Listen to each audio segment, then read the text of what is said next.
Good stir here.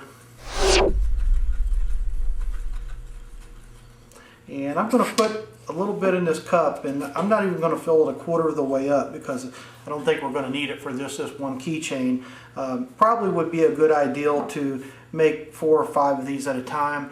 And it says you have about a 10 to 15 minute time limit in between the time you mix the hardener in until it starts to set up on you. So I wouldn't try to probably do more than 4 or 5 at a time. But let's get a little bit out of here into this cup and we'll see what we can do with it.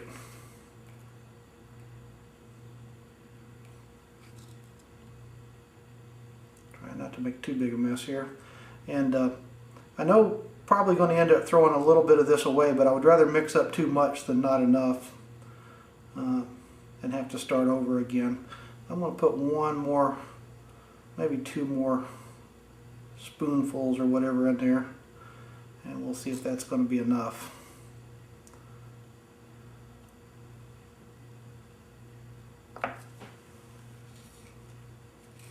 Maybe 1 more, just to be safe.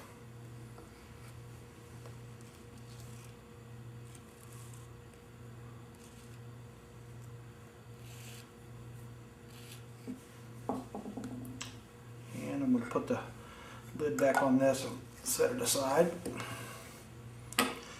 Okay, now I think I've got about 1/3 of a cup there, so I think I'm going to go with about 7 drops of the hardener, and I think that'll be about right for what we've got.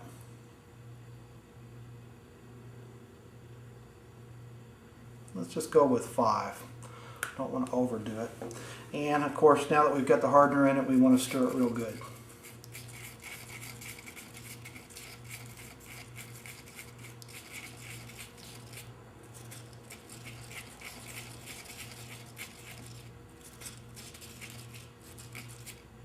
When I was working with this last night, I don't think there would have been any problem with extending that time limit before it begins to set up, because I really didn't see it try to set up for probably a good hour before I didn't think I would be able to work with it any longer.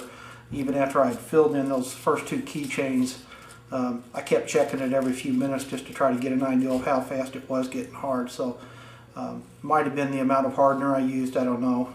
I don't have a lot of experience with this yet, so anyway, I think you've got plenty of time from what I've seen.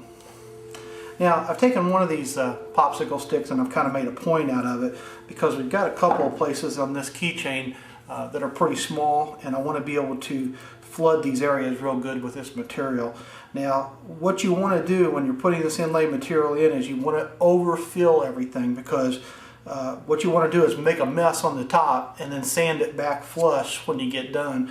Otherwise, you'll have little areas where it's sunken in and won't look very good. So as you're filling these up, be real liberal with it and get it nice and full.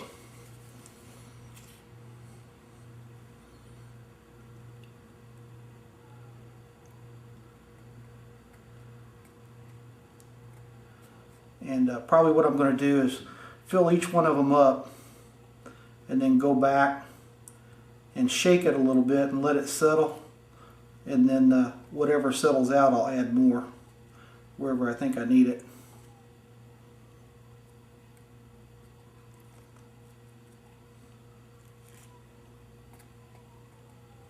And you can see I'm not trying to be real neat, I'm just trying to flood these areas to make sure they're good and full of this material.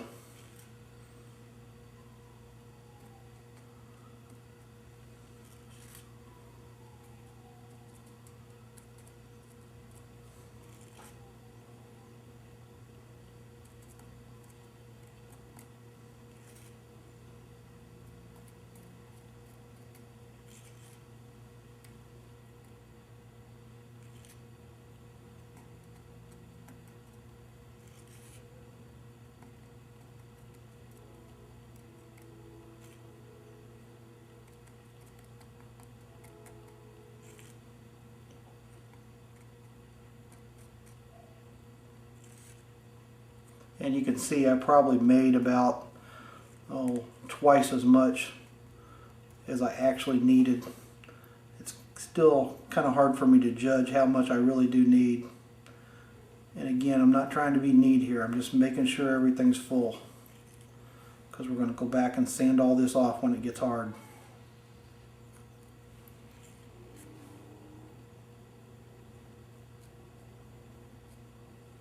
Definitely better too much than not enough.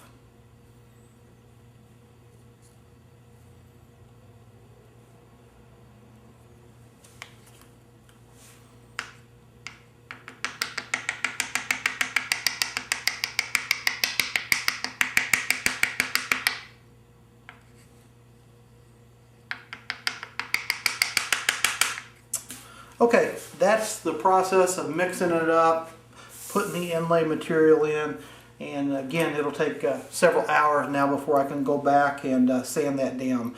But once that dries, and again, just give it as much time as it needs, then just go back, and if you got a power sander, obviously that's going to be better, a little bench sander, and that's what I used. I went back and just kept sanding until it was nice and flush. I only took this down to about a 220 grit, and even at that grit, I don't see any scratches in the inlay material. It actually came out pretty nice.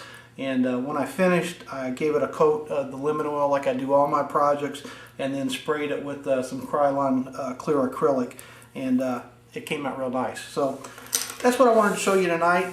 If I get a chance, I'll post a picture of this finished project on the website tomorrow, and hopefully I can have the patterns up there for you. And again, I will be working on a program to customize these patterns with names for you, because I think that's going to be, you know, where this project is the most popular, is the customized ones. The patterns that are in the book right now are pretty random, everything from guitars to silhouettes of Jesus. I've got several different dog silhouette patterns that I think some people are going to like, a cat, and several other different patterns. So interesting product, a little bit expensive, but like I said, a little goes a long way, and probably could be more careful than I am, and always have one extra one of these cuts so you can just use up, you know, everything you mix up without having to throw anything away, like I'm going to have to do here tonight. And I hope you like this, and again, I'll post a final picture of it as soon as I can get this one finished on the web.